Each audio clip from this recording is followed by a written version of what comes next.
temas, órbitas y géneros del discurso para ser publicada. Es oportuno recordar en este contexto que la carrera periodística de Arqueles Vega, Guatemala 1899, Ciudad de México 1977, está asignada en México en sus inicios por el trabajo en medios masivos no especializados.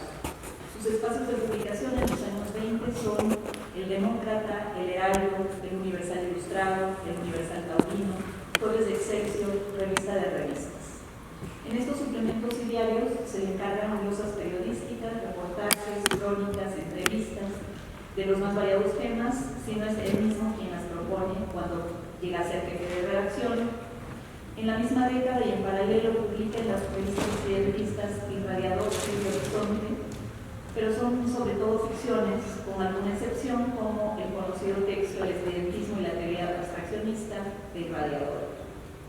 En todo caso, en los años 20 su repertorio periodístico es amplio. Lo mismo traza semblanzas de figuras del deporte, de las faldas cortas, de la piel tostada, que notas de espectáculos culturales, costumbres decorativas, nostalgias de tradiciones de antaño. Ya dentro de la cobertura de noticias de arte y entretenimiento, Arqueles registra exposiciones, conciertos, escenas teatrales, music hall, funciones de teatro, presentaciones de libros, premios fotográficos, oferta de vodevil, además de novedades de arquitectura, escultura, pintura, grabado, escenografías, vestuarios, coberturas de giras artísticas de escritores o intelectuales. Quizás sorprenda en cambio el crecimiento de sus textos sobre el tema, que de columnas o notas pasan a títulos o ensayos a lo largo de los años, según cambie de publicación. Los títulos corresponden, y me voy a referir en especial al ciclo de Revista de Revistas, a la frivolidad exhibida por el semanario. El litigio Marimus Fandongen, una soirée en el atelier del pintor mundano. La falda larga y la falda corta en los retratos y el juicio Fandongen Motlotí. ¿Pueden considerarse las calles monumentos artísticos? En 1927 Arqueles partió a Europa y regresa hacia 1931. Luego de la estadía europea, centrada en París y Madrid, el espectro de publicaciones cambia por completo para nuestro escritor, como también resulta con su escritura. De los 30 a los 40, Arqueles publica de 1 a 2 artículos por año en revistas como Frente a Frente, Futuro, Universidad Mensual de Cultura Popular, que es el segundo periodo de la revista de la universidad, de 36 a 38, Ruta o Revista de Guatemala, es decir, prensa universitaria o prensa de la izquierda antifascista. En este periodo, debido al contexto de edición, para decirlo con palabras técnicas de Nick Louis, los artículos de Vela se alargan, se vuelven más reflexivos y ensayísticos, para entonces ya solo aparecen textos de artes plásticas, literarias, teatrales o dancísticas. Caso aparte lo constituye su trabajo en el Nacional, como también equipo editorial, pero eso no lo voy a terminar. Cambia con todo esto lo afirmado por el autor respecto a sus preferencias estéticas. En una revisión especialmente orientada para el Congreso, diría yo que no. Prima del principio a fin una combinación de perspectiva o una sola actitud en que se distinguen dos rasgos que pueden parecer de inicio contradictorios, pero que resultan complementarios en varios críticos de su generación. Por una parte, una perspectiva orientada por el interés en la función social del arte y su sentido histórico. Por otra parte, la preferencia por una potencia estética y que sigue hacia el camino de la abstracción por encima de las tematizaciones de los asuntos sociales desde las buenas intenciones. Inquietud que lo aproxima sin la terminología del materialismo dialéctico todavía en los 20, pero más adelante por completo, a otros compañeros de generación, por ejemplo los peruanos Magda Portal y José Carlos Mariátegui, así como la intelectualidad de izquierda de Guatemala y México. De hecho, los rasgos que se observan en Vela como crítico mediando la proporción en cuanto a la especialización de la crítica coincide con la de Luis Cardoso y Aragón y con la de Carlos Mérida, y habría que recuperar que no por casualidad los tres personajes pertenecen a la generación del 20 de Guatemala, como han estudiado Marta Elena Casaú Sarzú, Arturo Taracena Arriola, si bien deslindan el temprano momento de migración de Vela, y adicionalmente, como propone Rogelio de la Mora, son parte de lo que él llama intelectuales guatemaltecos en el México de la que del nacionalismo se perfilan hacia el antifascismo imperante a fines de los años 30 en nuestro país. En una revisión somera en la tapa de Excelsior, Vela se pronuncia por un arte moderno a rajatabla, cuyos más altos exponentes serían Lola y Germán Cueto, dentro de la propuesta mexicana. Si debe cubrir las discusiones de moda en asuntos de arte desde París, porque coincide con el perfil que es el enviado especial en Europa de Revista de Revistas, su apreciación se filtra en pronunciamientos irónicos. Así aparece en 3 artículos un pintor apenas recordado en nuestros días, que es Van Dongen, 1877-1968, retratista de las estrellas parisinas en los años 20. Si la discusión sobre Van Dongen lo vuelve frívolo y le permite decir poco estéticamente, al cubrir sus asuntos abre la polémica a temas más profundos con tratamiento ligero. Por ejemplo, al inventar una encuesta sobre las calles como monumentos artísticos, al poner en contrapunto las posturas de Jean Cocteau y Fernand Léger con el infaltable Van Dongen. La calle, y es cita de Vela, no es solo una de las bellas artes, sino que la contiene a las otras todas. Desde la desrealización de un cuadro hasta su realismo exagerado, algunas veces caen las obras excesivamente surrealistas, desde la música ascendente de Wagner hasta la de Erik Satie, escurriéndose por las cañerías y las chimeneas renegridas de un motivo en blues. La calle moderna está construida más o menos por los pintores. No voy a poder pasar las imágenes porque no me puedo mostrar, escurriéndose, un anuncio cualquiera recuerda a Juan Gris, otro está firmado por Van Dongen. Las mujeres son las mismas que no encontramos nunca por sentirlas tan cerca. Y habla de que Cocteau dice que la calle no puede compararse con un cuadro de Picasso o de Quirico, porque la calle es un género. Y Van Dongen dice que estaría muy propenso a hablar de las calles como habla de las mujeres. Es decir, que hay una desproporción absoluta en la forma en que los aborda. Pero en el caso de Lola y Germán Cueto y su exposición conjunta de tapices y esculturas, sentimos una pluma más libre. Le permite ser creativo en sus propuestas y dice él, por ejemplo, hablando de artes aplicadas como superación de la tapicería, en el caso de Lola Cueto, al reproducir la obra ajena, La Casa del Tigre de André Rousseau y Paisaje Tropical como obra propia. Hay una imagen de Lola Cueto que no voy a llegar. Esta es una de las exposiciones y este es el tapiz.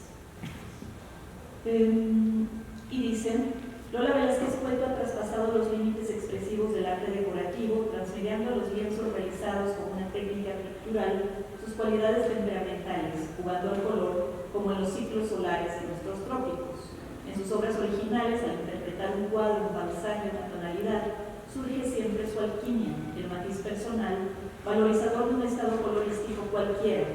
En su paisaje tropical, la flor es tan cálida, tan imaginativa, como aquella de nuestras tierras que la fauna se enrolla en los árboles, interpretando un bajorrelieve de la cruz de Palenque, el color armonizado en conciliábulos cromáticos precisa la calidad de las figuras talladas sobre la piedra sagrada. Y sobre Germán Cueto dice a la vez, si no existiera Germán Cueto, pensemos en lo que decía hace un momento María Andrea sobre retórica, habría que inventarlo. Sus esculturas plasman una inmovilidad de la realidad interior intensiva a la irrealidad exterior en receso. Artista de lo imprevisto, no persiste en la causa emocional primigenia, sino en las primicias sensitivas, en los obstáculos técnicos que salvada su aventura estética, retrográdala a su primitivo abandono una vez resuelta. En sus retratos toma únicamente los elementos fisonómicos del modelo, esfumando las medidas estrictas, exaltando los rasgos legítimos que da vista exterior. Precisamente en el momento de recordar una actitud renovada siempre al mirar, al sonreír, al estacionarse en el gesto sorprendido a través de su magnesio escultor. En cuanto al arte revolucionario, según el crítico César Núñez, el viaje de Arqueles Vela tiene fuerte repercusión en la inflexión de su obra. Parte vanguardista Europa y regresa materialista dialéctico. Se trata también de la etapa de consolidación del bloque intelectual antifascista frente a la situación europea.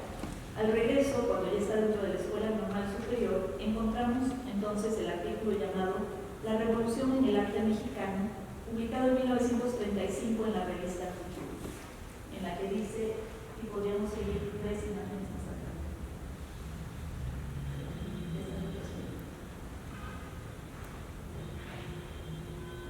Cualquiera de esas, si quieres dar una previa. Gracias. Antes del movimiento político de 1910, nuestra actividad artística está supeditada a la influencia europea. En aquel año, en pleno apogeo del cubismo, en México no era siquiera conocido el nombre de un mexicano, Diego Rivera, militante de la disciplina. El cubismo no se podía imitar fácilmente en México porque necesitaba un conocimiento científico de la línea y el color.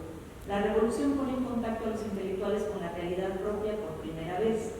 Así todos estos ensayos que han intentado el surgimiento de un arte de verdad, producto de la vida social, producto de una cultura natural y no trasplantación de una flor artificiosa, aunque no alcance la temperatura requerida de la obra de arte, tiene mucha más significación que las pequeñas obras maestras producidas por otras generaciones a través de influencias extrañas. Y va a tener una apuesta por ciertos pintores. Antes de la llegada de Diego Rivera, los pintores que habían seguido simultáneamente el movimiento subversivo de la hoja actual, Fermín Revueltas, Alba de la Canal, Leopoldo Méndez, como algunos de nosotros, los que no tenían propiamente el contenido revolucionario en el sujeto, en la anécdota, lo contenían en la expresión, en el dinamismo de la obra. Nuestra inquietud era esa, la búsqueda de nuevos elementos expresivos y otras finalidades del arte, y de qué diferentes materiales puede valerse el estilo de lo proporcionado por el medio.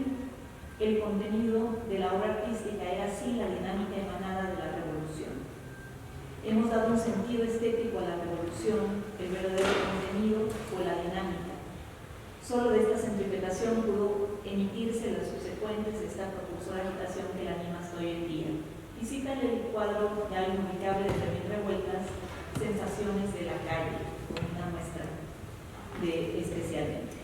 Pero va a haber otras apuestas. En otro artículo se pronuncia por el Corcito, Antonio Ruiz, como pintor, introduciéndolo en 1937 con la siguiente fórmula. Otros pintores que pintan en México son más o menos los últimos pintores europeos. Antonio Ruiz es un pintor mexicano contemporáneo. Otros pintores que pintan en México antes de inspirarse o para rellenarse en la inspiración ojean las monografías de Picasso, de Braque, de Kandinsky. Es por eso que los fierros viejos de las verjas de Versalles, de las naturalezas muertas de los cuadros de Tamayo, nos parezcan extrañas e incomprensibles al inundarlas de realidad mexicana, y no distingamos los arlequines de Cantú y el camuflaje de los submarinos franceses. Mientras todos esos pintores y otros se alimentan de los peces de agua amarga de Braque, se enviaron con las botellas vacías de Juan Gris, tocan las guitarras de Picasso, aman a las mujeres de Marie Lorenzan.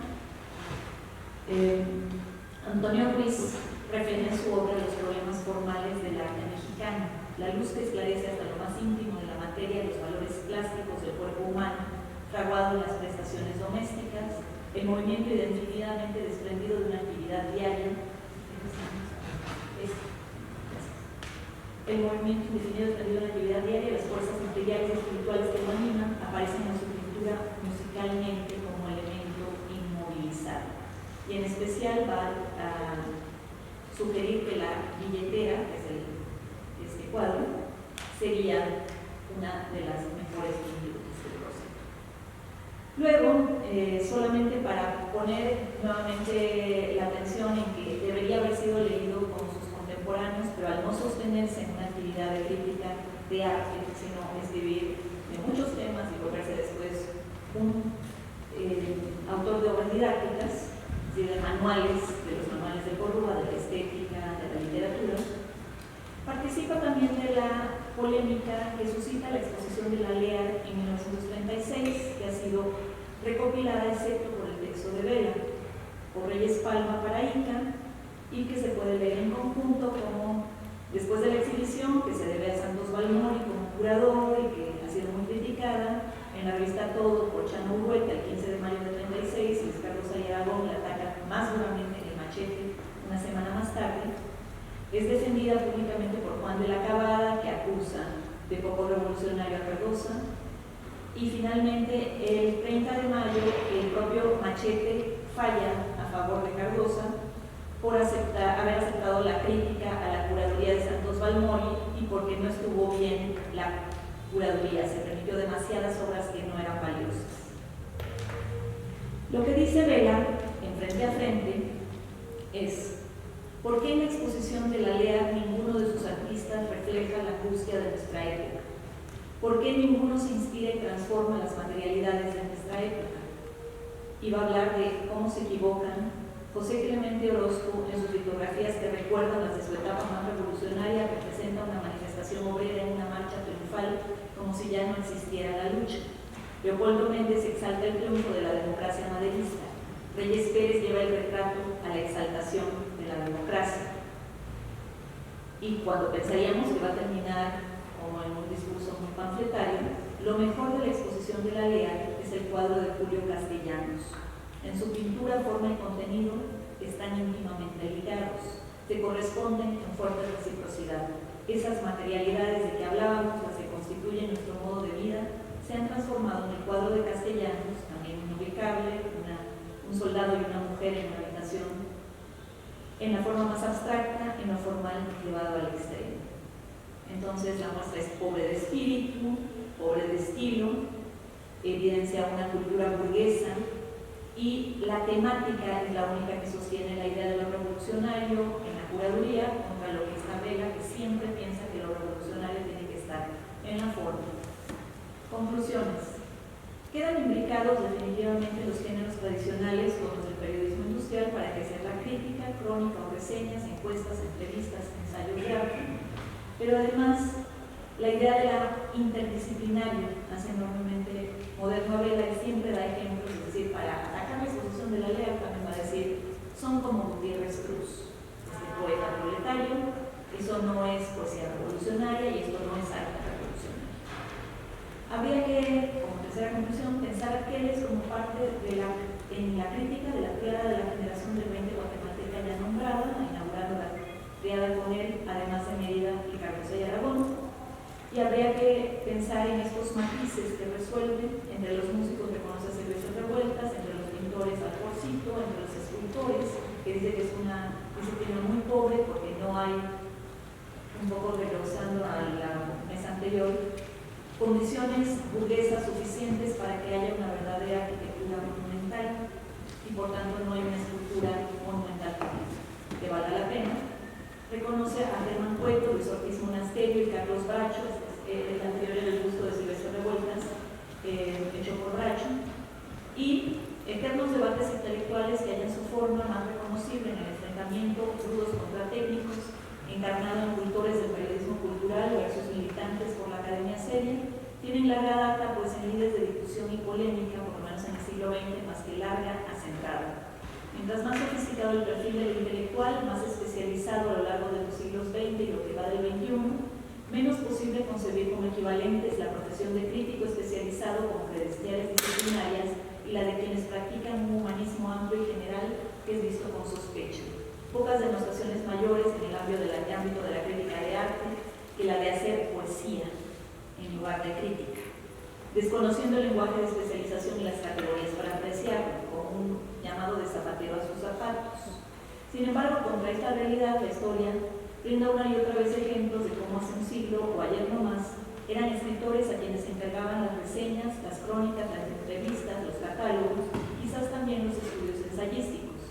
En este sentido, esta ponencia busca pensar que un escritor por vocación, periodista por necesidad, educador por decisión, Arqueles de la Salvatierra, plantea en su relación con la crítica de arte dentro de los medios periodísticos, que publica entre 26 y 37, mucho de aficionado, algo de docente y, sin embargo, cosas muy interesantes. Muchas gracias.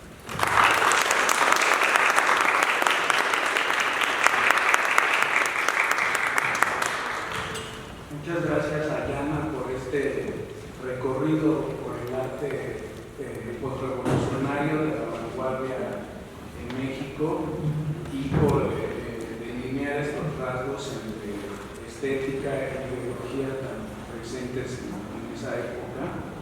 Vamos a pasar a otro contemporáneo de Ángeles Vega, que es Luis Carlos de Aragón, con la ponencia de Julio César Medino Tellechea, de posgrado en Historia del Arte de la UNAM. Muy buenas tardes, gracias. Nuevamente agradecer la invitación que realizaron Andrea y Fernando Ibarra. Y bueno, va un poco en consonancia con la doctora Hanna y con Angelia, un poco discutiendo qué es la crítica de arte, principalmente en Luis Carlos de Aragón. Aún la crítica de arte no ha podido definirse con claridad en Hispanoamérica. Tiene muchas aristas y rompe fronteras. Puede ser ensayo, análisis intermediario, énfasis, teoría o filosofía del arte.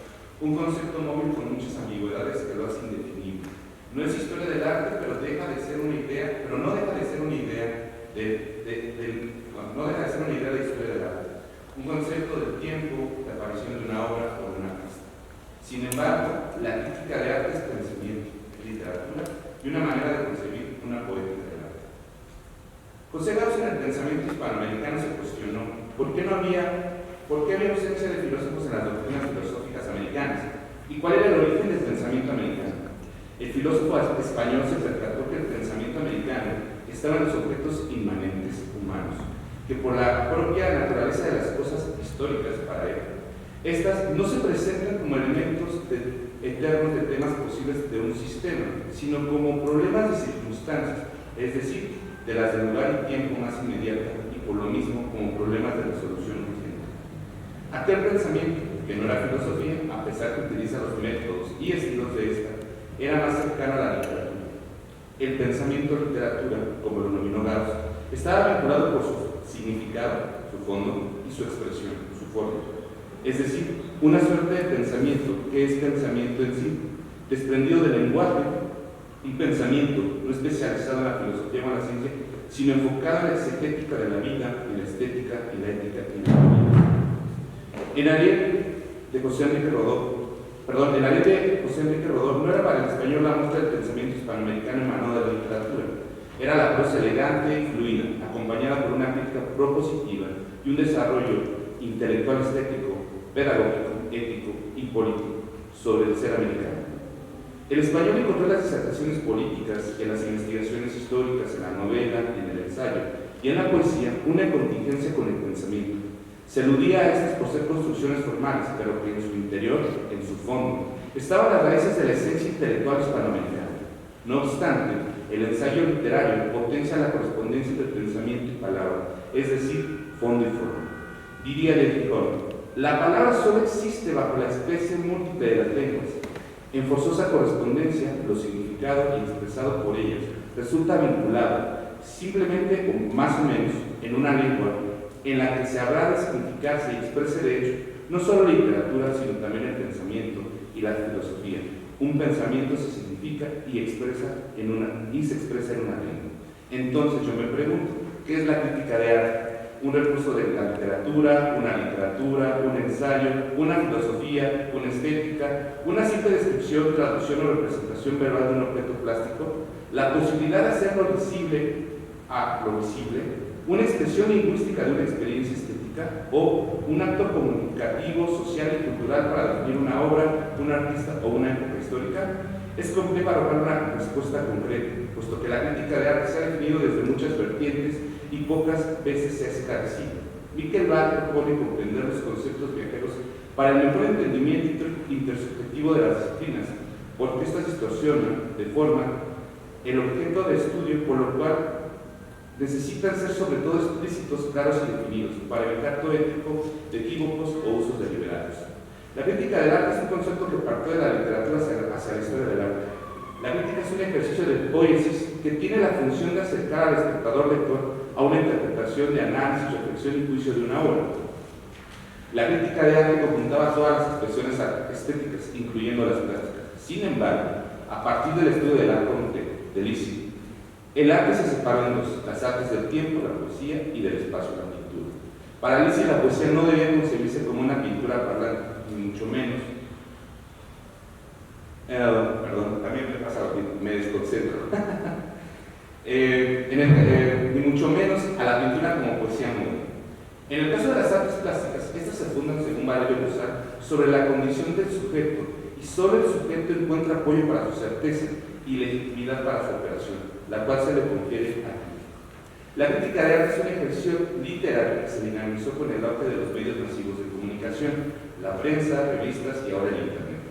A ese ejercicio ensayístico se le denominó éfrasis, es decir, descripción formal de una obra.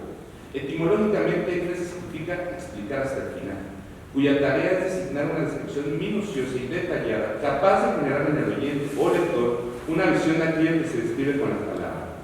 ¿Acaso la éfrasis no es una herramienta de la literatura encargada de crear imágenes o escenas a través de un texto, a través del lenguaje? Pedro Agudelo Redón distingue 4 definiciones para distintos movimientos exprásicos. Redón distingue, recupero yo la segunda y la cuarta, las cuales se acercan más a los objetos plásticos, y al unirlas e interpretarlas se definen a esto como la representación verbal y significativa de un objeto visual, cualquiera que éste sea, a través de distintos medios literarios, poesía, relato y ensayo. Una obra de arte para describir un conjunto de lenguajes artísticos. Para el colombiano, la éfrasis es una estrategia retórica de los signos que produce un signo icónico al público, que tiene como cualidad el descriptivismo y el ilusionismo. En la crítica de arte se busca representar y expresar lo que se ve en lugar de presentar o describir lo visto. Ana María Walsh, en cambio, escribe la crítica como un ejercicio literario descriptivo, interpretativo y evaluador, como un discurso dialógico entre lo visible y lo visible. Ella observa la complejidad para definir esta actividad, puesto que parte de gustos y subjetividades de las circunstancias del crítico. La crítica de arte es para ella un ejercicio de sensibilidad, de perspectiva, una poética de la percepción, de saber mirar, que roza la descripción y la evaluación. Y en esa labor de percepción está la descripción, la éfrasis, la cual, según Walsh, es la representación verbal de la representación visual, ya que el acto de dar voz a una imagen no solo es subjetivo y fetichista, sino retórico, con el fin de dar sentido a una obra. Sin embargo, para ella, la éfrasis es una construcción apenas metódica para entender el arte, un paso histórico y circunstancial de la crítica profesional y académica que se transformó en manos de Clement Greenberg, Al Foster y Arthur Dunn, entre otros críticos que la estudiosa ha analizado muy puntualmente para comprender y abrir el panorama a otros problemas como son los formales, los políticos, los culturales, incluso los mercantiles e institucionales, los museos y la curaduría. Mitchell, por su parte, siguiendo a James Hefferman en su teoría de la imagen, colinda con Walsh, con Ana María Walsh, diciendo que la éfrasis es una representación verbal de una representación visual. Sin embargo, a diferencia de la historiadora catalana, Mitchell observa en la construcción literaria un objeto como el escudo de Aquiles o como el ejercicio radiofónico al que alude en su ejemplo de su ensayo, que deja al espectador imaginando lo que se dice sin necesidad de comprobarlo o lugar al objeto real, poniendo en tensión lo que Liz había separado. A partir de ello postula 3 momentos exprásticos: la diferencia exprástica, la cual se enfoca en que las palabras citan pero nunca ven un objeto; 2, la esperanza exprástica, que posibilita al lenguaje la capacidad de hacernos ver objetos; y 3, el miedo exprástico, que es la diferencia entre la representación visual y verbal, que corre el riesgo a desplomarse por el deseo imaginario y figurativo, y que lo podría hacer real y literal, es decir, una mimesis. Mitchell, a pesar de encontrar en la poesía exprástica la capacidad de construcción de imagen y escena, encuentra en el miedo exprástico la destrucción o desaparición de este tipo de construcciones por la ausencia de objetos que son dominados por la imaginación. Ambos autores no definen con claridad la poética exprástica de la crítica de arte. Ana María Walsh la entiende como un proceso histórico de la crítica de arte contemporánea del arte, y Mitchell propuso entender esta éfrasis como una representación literaria de la poesía exprástica, de imágenes imaginarias no visibles. Pero me agrada mucho la visión de Luisa Aurora Pimentel, quien, siguiendo nuevamente a Mitchell y a Hefferman, utiliza o ancla su idea de éfrasis a través de la descripción de los 4 chopos de Octavio Paz. Por supuesto, no es espacio para hablar de este tipo de éfrasis, pero me gusta retomar su visión de Klaus Kluber, que dice que el texto verbal representa el texto no verbal compuesto de un sistema de signos no verbales. Y retoma 2 tipos de éfrasis: la referencial, cuando el objeto plástico tiene una existencia material autónoma, y la nocional, en el momento que el objeto solamente existe en y por el lenguaje, como sucede con el escudo de Aquiles.